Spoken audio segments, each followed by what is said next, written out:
Hey guys, it's Hans Hobbies, and today I have a video, just a quick overview of my Tamiya MF01X drift car conversion. And as you can see, it's this Mazda Miata body on it. I bought the MF01X. This used to be the Rally Beetle that they sell. I initially bought it to get a new Rally Beetle body, to get a new Tamiya M chassis Beetle body to restore my old MO2 that I got back when I was a wee lad. And that left me with the chassis that drove pretty well. It was a pretty cool rally car. Um, but I found for kind of that kind of application, this chassis wasn't the greatest. So I decided to make it into a on-road car, on-road drift car. And the idea kind of came when my friend and I decided we wanted to try RC drifting. So I gave him my old ECX Exceed RC Drift Star that I got from NitroRCX.com a while ago, like years ago. It was an old chassis, so I gave it to him, gave him some electronics to run it, and then I needed a drift car, so I decided to convert this one into a drift car so we could go drifting together. So there's some interesting things about drifting this chassis that I'll get into. Obviously, the pro people aren't gonna enjoy this video or enjoy this chassis because this is all recreational. Everything I do in this hobby is recreational. I don't really do anything that competitive because if you start getting competitive, in my experience, if you start getting too competitive, it starts getting too serious and not fun for me.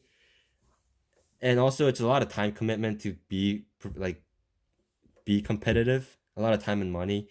And I just like to take things at my own pace and just, RC is supposed to be something that I do for fun and enjoy myself and relax. So I don't want to add stress to a hobby I'm trying to relax in. So anyway, with that tangent aside, I'm just gonna give you a quick look around the body. It's got some like cheap Amazon drift wheels and drift tires on it. Um, this wing is off of the Drift Star. And then I have a little like shark mouth grill on the front just because I like to do that with a lot of my cars. I think it makes them look a little cartoony and more interesting. And then I sprayed the matte for the canvas top here, so it looks like it's canvas. Overall, I'm really happy with how this body turned out. It's definitely not perfect. You can see like the teeth area is not very perfect. There's some scratches here and there, but overall, for a runner body, I think it looks pretty good. So taking the body off, I'll set it over here. You can see how I've set this chassis up. So right at the moment, it still has the pogo stick shocks on it, just the friction shocks. I do have oil shocks for it that I have to put in. I haven't gotten around to it yet. I need an antenna holder too because this antenna is just hanging around. But you can see I'm just running stock Tamiya TBLE02S ESC. There's a Traxxas servo in here. I think that's the 5025 question mark. Don't remember. 7056.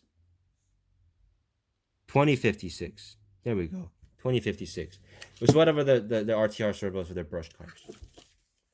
And this is an old servo that I got like back when I was in middle school. And then I'm running a Spectrum receiver in there, and then just a 20-turn brushed motor for power, because honestly drift cars really don't need that much power. And brush motors, I like how brush motors handle, and I don't know, they seem to be more accurate, and they're cheap.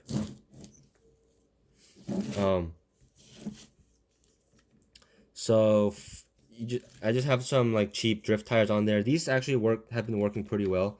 I have the front diff unlocked, just like stock, but then I have the rear diff locked, just so I can get it to slide a little easier. Because obviously, with being 4-wheel drive, and then also if you didn't notice, it's 4-wheel drive. There's a center shaft there. Being 4-wheel drive, you can't really do handbrake turns, so having the locked rear really helps it like initiate the slide. And then because this car is kind of interesting too, because the motor is in the back, it's very rear biased, so it's kind of like trying to drift a Porsche, like a 911 or something. Or like a MR2 or something. Like it's very pendulumy. I'm not sure if that's a word, but it likes to just like spin out a lot because all the weight is in the back. So if you're trying to slide it, it's kind of hard to control. So what I've done to kind of counter that is add a bunch of lead weights in the front. These are just car wheel weights. I added some to the front.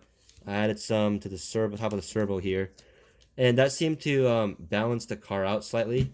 And also, if you can see, this chassis setup in this particular wheelbase. That's also kind of why I picked the Miata body, is for this wheelbase. With this particular wheelbase, the battery is set up slightly forward rather than directly in the middle or towards the rear. So that adds a little bit more front weight up here. So that kind of counteracts this whole massive weight back here. And that makes it pretty easy and a lot easier to control and stuff. It's definitely not going to be as good as your like MSTs or Yokomo drift cars, but for my needs, it's been working great, and it's the chassis I already had, so it's been working great. Some other upgrades I've done to it is obviously with all Tamiya cars you need ball bearings, so I've put in full ball bearings in it, transmission and the wheels everywhere.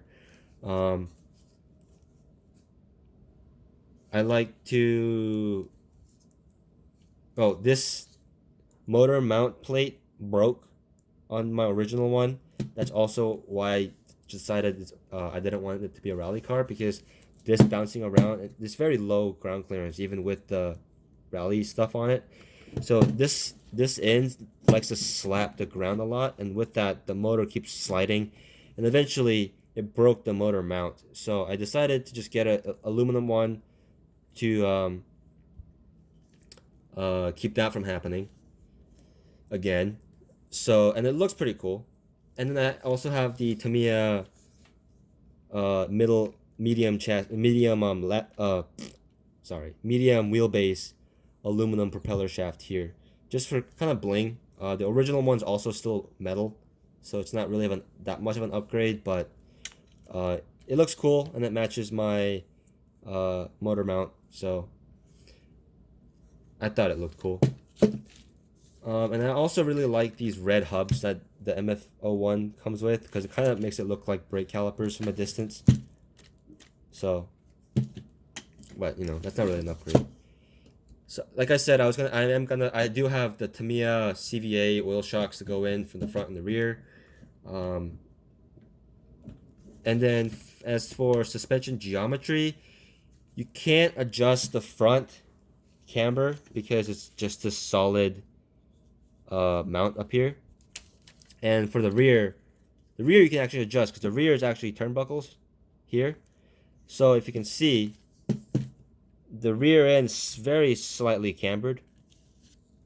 You can see it better like this. The rear is cambered, so it's easier to slide around, and when I am sliding around, it's easier to put the power down to the rear and control it.